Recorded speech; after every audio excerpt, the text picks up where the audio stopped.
নৃপতিবিম্বিসার নমিয়া বুদ্ধি মাগিয়া লইল পাদ নখকণা তাঁর, স্থাপিয়া নিভৃত প্রাসাদ কাননে, তাহারি উপরে রুচিলা যতনে অতি অপরূপ শিলাময় স্তূপ, শিল্প শোভার সার।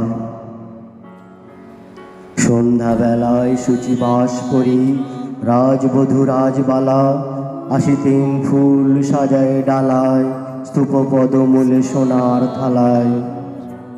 আপনার হাতে দিতেন জ্বালাই কনক প্রদীপ মালা। অজাত শত্রু রাজা হলো যবে পিতার আসনে আসি, পিতার ধর্ম শোনিতে স্রোতে মুছিয়া ফেলিল রাজপুরী হতে, সপিল যজ্ঞ অনল আলোতে বৌদ্ধ শাস্ত্র রাশি। কহিল ডাকিয়া অজাত শত্রু রাজপুর নারী সবে, বেদ ব্রাহ্মণ রাজা ছাড়া আর কিছু নাই ভবে পূজা করিবার, এই কটি কথা যেন মনে সার, ভুলিলে বিপদ হবে। সেদিন শারদ দিবা অবসান, শ্রীমতী নামে সে দাসী, পুণ্য শীতল সলিলে নাহিয়া, পুষ্প প্রদীপ থালায় বাহিয়া, রাজমহিষীর চরণে চাইয়া নীরবে দাঁড়ালো আসি।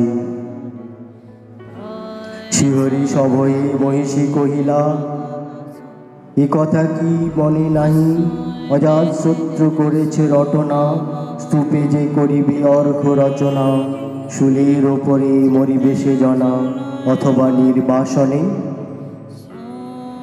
শ্বেতা হতে ফিরে গেল চলি ধীরে, বধূ অমিতার ঘরে। সম্মুখে রাখিয়া স্বর্ণ মুকুর, বাঁধিতেছিল সে দীর্ঘ চিকুর, আঁকিতেছিল সে যত্নে সিঁদুর, সীমন্ত সীমা পরে। শ্রীমতীর হেরি বাঁকি গেল রেখা, কাঁপি গেল তার হাত।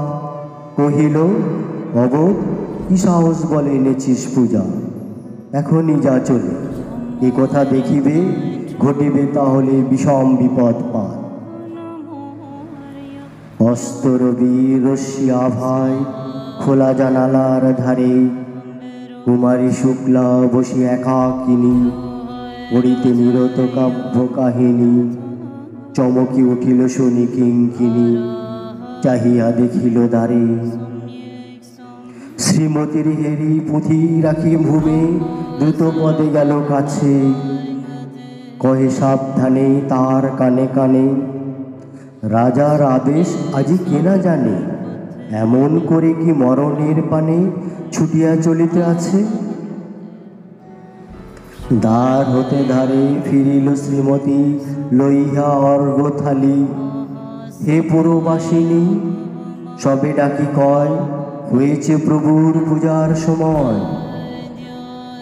শুনি ঘরে ঘরে কেহ পায় ভয়, কেহ দেয় তারে গালি। দিবসের শেষ আলোক মিলালো নগর সৌধ করে, পথ জনহীন আধারে বিলীন, কল কোলাহল হয়ে এলো ক্ষীণ। আরতি ঘণ্টা ধ্বনিল প্রাচীন রাজ দেবালয় ঘরে। শারদ নিশির স্বচ্ছ তিমিরে তারা অগণ্য জলে, সিংহ দুয়ার বাজিল বিষম, বন্দিরা ধরে সন্ধ্যার তান। মন্ত্রণা সব হলো সমাধান, দাড়ি ফুকারিয়া বলে।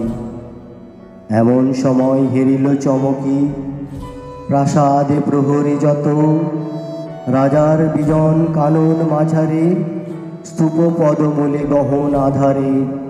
জ্বলিতেছে কেন যেন সারে সারে প্রদীপ মালার মতো। মুক্ত কৃপানে পুররক্ষক তখনই ছুটিয়া আসি, শুধালো, কে তুই ওরে দুর্মতি, মরিবার তরে করিস আরতি। মধুর কণ্ঠে শুনিল, শ্রীমতী আমি বুদ্ধের দাসী। সেদিন শুভ্র পাষাণ ফলকে পড়িল রক্ত লিখা, সেদিন শারদ স্বচ্ছ নিশীথে প্রাসাদ কাননে নীরবে নিভৃতে, স্তূপ পদমূলে নিবিল চকিতে শেষ আরতির শিখা।